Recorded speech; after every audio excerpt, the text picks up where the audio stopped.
Dalam dunia pelaburan, kita selalu bercakap tentang risiko pelaburan dan bagaimana nak mengurangkan risiko tersebut.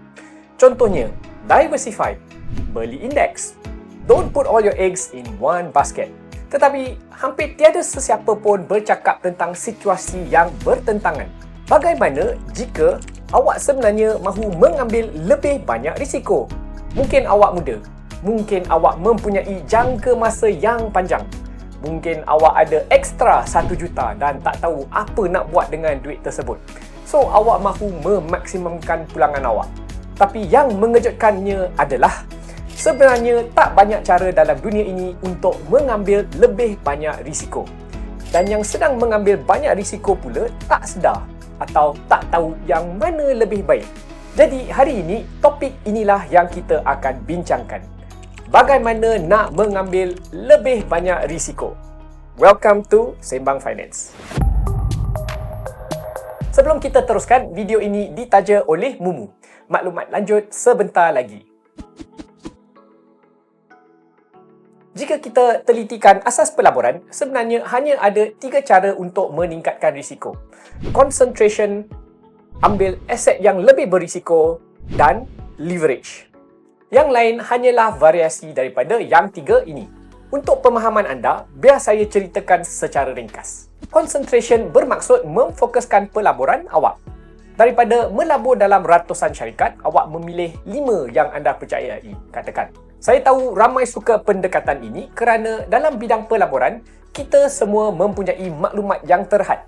Dan apabila awak mempunyai maklumat yang lebih mendalam, kita seringkali membina kepercayaan yang lebih kuat. Sebagai contoh, seorang doktor mungkin berasa sangat yakin tentang satu syarikat pharmaceutical tertentu.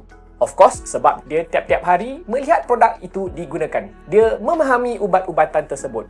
Jadi, dia mungkin berfikir, saya memahami industri ini dengan lebih baik daripada kebanyakan orang. Jadi, saya lebih confident meletakkan lebih banyak wang ke dalam satu saham itu. Dan ini berlaku di mana-mana sahaja. Orang yang kerja IT membeli saham teknologi. Yang kerja engineering membeli saham semiconductor contohnya. Ia mungkin terasa seperti sesuatu kelebihan. Tetapi kadang-kadang ia bukan. Kerana mengetahui sesuatu industri tak semestinya sama dengan mengetahui prestasi sesuatu saham tersebut. Sebagai contoh, sesebuah syarikat boleh mempunyai produk yang hebat. Tetapi kalau mereka mempunyai management yang teruk, saham tersebut tetap akan menjadi pelaburan yang buruk. Cara kedua, korang boleh mengambil lebih banyak risiko ialah dengan memiliki aset yang lebih berisiko. Sebagai contoh, daripada membeli ETF, korang mencondong ke pelaburan seperti small cap, crypto ataupun junk bonds. Logiknya mudah. Aset yang lebih berisiko biasanya menawarkan potensi pulangan yang lebih tinggi. Ini adalah salah satu cara yang sah untuk meningkatkan risiko. Tetapi, ini juga bermaksud terdapat kebarangkalian yang lebih tinggi untuk anda rugi semua wang itu. Yang membimbangkan saya, ada setengah orang yang bukan sekadar mencondong ke arah aset yang lebih berisiko, mereka all in. Sebagai contoh, saya hampir pasti korang kenal seseorang yang meletakkan semua wang mereka hanya dalam kripto. Ada tak? Apa yang orang macam ni buat adalah menggabungkan 2 bentuk risiko pada masa yang sama. 1, mereka memiliki aset yang berisiko. Dan kedua, mereka concentrate keseluruhan duit mereka ke dalam satu aset berisiko itu. So, you either win big or you go back to broke. Saya harap saya tak perlu menerangkan kepada penonton-penonton video ini kenapa ini adalah cara yang sangat teruk untuk mendekati bidang pelaburan. Cara yang lebih baik untuk mengambil lebih banyak risiko ialah dengan menggunakan leverage. Daripada awak jadikan portfolio anda gila-gila, anda mengekalkan portfolio yang diversified dan kemudian anda meningkatkan pendedahan kepada portfolio tersebut. Dalam istilah mudah, leverage bermaksud awak menggunakan wang orang lain untuk meningkatkan jumlah yang awak boleh laburkan. Dan konsep ini sebenarnya sudah berlaku lebih kerap daripada yang kebanyakan orang sedar. Sebagai contoh, apabila awak membeli rumah dengan pinjaman perumahan, awak menggunakan leverage. Apabila awak mengambil pinjaman untuk memulakan perniagaan, awak menggunakan leverage. Apabila awak membeli saham menggunakan account margin, awak menggunakan leverage. Okay, here's a pro tip. Jika awak mendapati diri sendiri dalam sebuah situasi di mana awak mempunyai wang yang terhad dan masa yang banyak, ia biasanya adalah tempat yang baik untuk menggunakan leverage. As a general rule of thumb, semakin lama masa yang awak ada, semakin banyak leverage yang awak boleh ambil. Sebagai contoh, jika awak masih muda, leverage adalah sangat berguna. Kerana apabila awak muda, awak mempunyai wang yang sangat sedikit dan masa yang sangat banyak. Ini bermaksud walaupun dia pelik nak kata, kalau awak ambil leverage, awak mungkin sebenarnya masih mengambil risiko yang lebih rendah daripada yang awak sangkakan. Sebagai contoh, jika apa yang awak ada hanyalah RM200 sebulan untuk melabur, walaupun awak kehilangan semua wang itu, kehidupan awak tidak akan banyak terjejas. Tetapi kalau awak menggunakan leverage, potensi pulangan awak boleh menjadi besar jika awak berjaya. So, risiko dia rendah tapi pulangan dia jauh lebih tinggi. Setelah saya menerangkan konsep leverage dan kenapa ia berguna, kita sampai kepada soalan terakhir hari ini. Bagaimana sebenarnya awak boleh meningkatkan leverage dalam pelaburan awak? Kalau awak nak tahu, sebenarnya pun hanya ada beberapa cara. Awak boleh meminjam wang secara langsung, contohnya melalui personal loan atau pinjaman yang dijamin dengan sejenis cagaran. Contohnya rumah ataupun emas dan sebagainya. Atau awak pinjam duit, contohnya melalui kredit kad. Tapi saya harap saya tidak perlu menerangkan kepada awak semua kenapa ini adalah idea yang sangat-sangat buruk. Cara yang betul ialah dengan menggunakan account margin, di mana awak pinjam duit daripada broker awak. Atau awak boleh menggunakan produk kewangan yang memang datang dengan leverage seperti options, futures ataupun DLC. Memandangkan video ini ditaja, kita akan bercakap secara eksklusif tentang DLC untuk baki video ini. DLC atau Daily Leverage Certificate ialah produk kewangan yang boleh menggandakan exposure awak. Awak boleh membelinya sama seperti saham dari pasaran saham Singapura, SGX. Dan dalam produk tersebut, leverage memang dah built-in. Sebagai contoh, awak boleh beli DLC 2X untuk indeks S&P 500.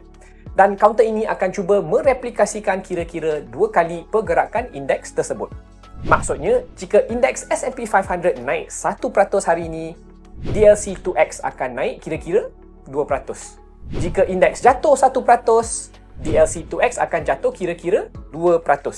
Yang paling penting di sini adalah DLC akan cuba mereplikasikan pergerakan harian. Bukan untuk seminggu, bukan untuk setahun. Pelabur jangka panjang tidak sepatutnya menjangkakan gandaan penuh jika mereka memegang lebih daripada 1 hari. Okey, saya mahu korang beri sedikit perhatian kepada segmen ini kerana ia penting. Pada penghujung setiap hari dagangan, produk ini akan reset supaya leverage kembali menjadi 2x atau 3x atau apa sahaja gandaan yang awak pilih. Kenapa ini penting? Kerana apabila pasaran naik dan turun dengan banyak, proses reset harian ini boleh perlahan-lahan menghakiskan wang awak. Berikut ialah cara mudah untuk membayangkannya. Katakan satu pasaran naik 10% hari ini, kemudian esok ia turun 10%. So, awak mungkin fikir, okey, pasaran kita dah kembali ke tempat asal. Tetapi itu tidak benar. Ia sebenarnya lebih rendah. Bayangkan awak bermula dengan RM100. Hari pertama pasaran naik 10%. So, RM100 menjadi RM110. Hari kedua pasaran tu turun 10%. Dan 10% daripada RM110 ialah RM11. Jadi awak kehilangan RM11. RM110 tolak dengan RM11, awak tinggal RM99. Jadi walaupun pasaran tu naik 10%, kemudian turun 10%, awak tidak kembali ke RM100. Awak berakhir dengan RM99. Ia adalah jumlah yang lebih rendah. Sekarang bayangkan corak yang sama ini berlaku berulang kali. Naik turun selama-lamanya. Lama-lama awak akan rugi duit. Ini dipanggil volatility drag. Ini bermaksud apabila pasaran tidak menentu, DLC mungkin akan kehilangan. Walaupun harga pasaran sebenarnya tidak ke mana-mana. DLC 2X tidak bermaksud awak akan mendapat 2 kali pulangan jika awak memegangnya selama berbulan-bulan. Ia hanya cuba memberi awak 2 kali pergerakan untuk hari tersebut. Saya sebenarnya ada buat video yang lebih terperinci di sini dan saya rekomen awak menonton video ini selepas ini. Tetapi sebelum awak fikir yang bukan-bukan, saya mahu jelaskan sesuatu. DLC bukanlah buruk. Ia memang melakukan apa yang dijanjikan, iaitu memberi pulangan dengan leverage. Dan ia sebenarnya adalah salah satu cara yang lebih baik untuk mendapatkan leverage. Asalkan awak faham bahawa inti instrumen ini direka untuk membeli pulangan leverage harian, bukan pulangan leverage jangka panjang. Ini bermaksud secara umumnya DLC lebih sesuai untuk dagangan jangka pendek atau situasi di mana awak memantau posisi awak secara aktif.